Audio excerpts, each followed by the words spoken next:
So I wanted to give a quick example of downloading the latest long-term release of Blender, and it would be located right here. And you have to kind of hunt for it on the Blender page, but eventually you'll find the LTS download location. And the current version that we have here is the 2.83.12, and you would download the Windows 64 MSI for typical systems. So click on that, we get the download, and then once that's downloaded, we can run the installer. And with the installer running, it's just a quick step to get the application installed. It pretty much does all the work for you.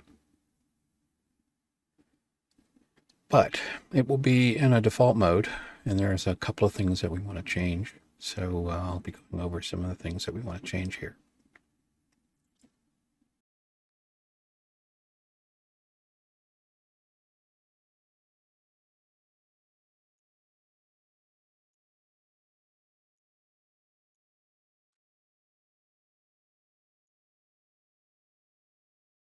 So with that finished, we'll just press finish and run the program.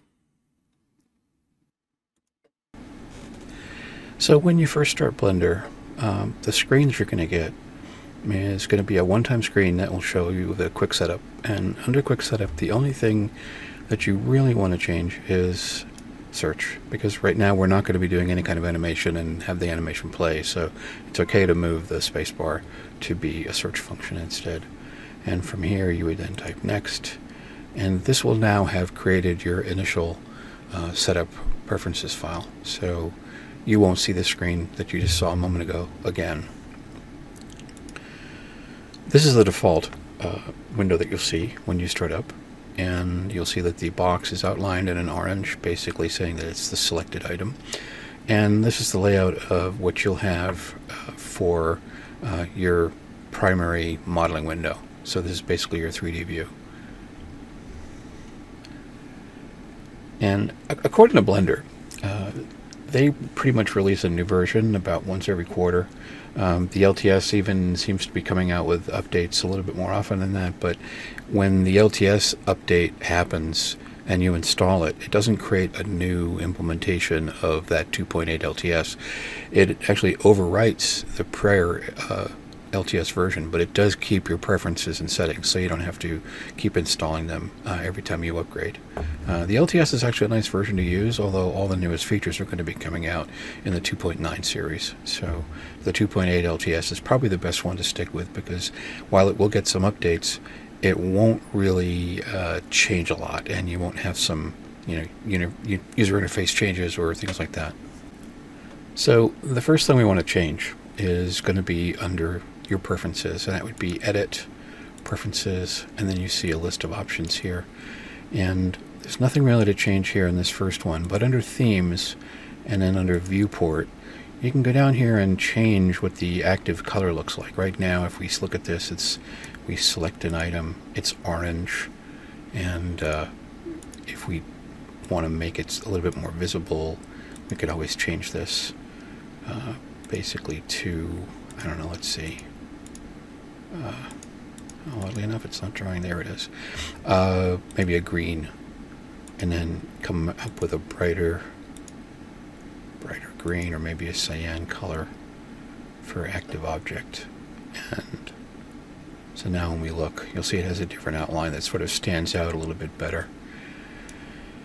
And another thing we can do down here is we look at the face orientation for the front-facing orientation for normals. And honestly, if you've been looking at your object and then suddenly it's turning dark blue, but everything's okay, you kind of don't really care. So one of the things you can do here is select this and turn the alpha all the way down to 0. And so what happens is when you have the wrong orientation now, or you have an orientation that you don't normally want facing outward, which is going to be the red color, it'll show up. But if it's the proper orientation, it'll just look like your regular object in solid mode. So it's kind of a nice change to make this not just have a bright blue in your face. And down here under vertex size, I commonly go up to 5 on the vertex size here to make these face dots and vertex dots just a little bit more visible. And that's kind of helpful. You'll see that later when you start working with editing mode.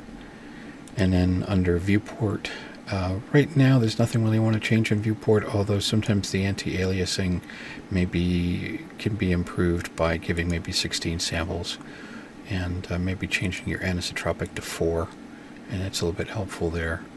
Another thing is under System, what you'd want to do is, instead of having 32 undo steps, since we're kind of noobs at this, 200 is a better amount, and I think that's the maximum, but 200 steps is much better than 32 for doing Control-Z recovery in case you want to back up a few steps when you make a mistake.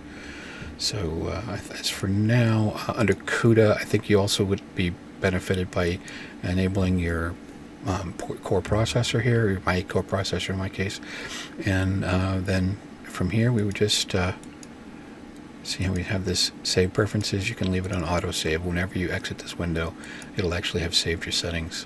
So for now, that's all we want to edit in the preferences. But one of the things we can do here is we can go to File, Defaults, Save Startup.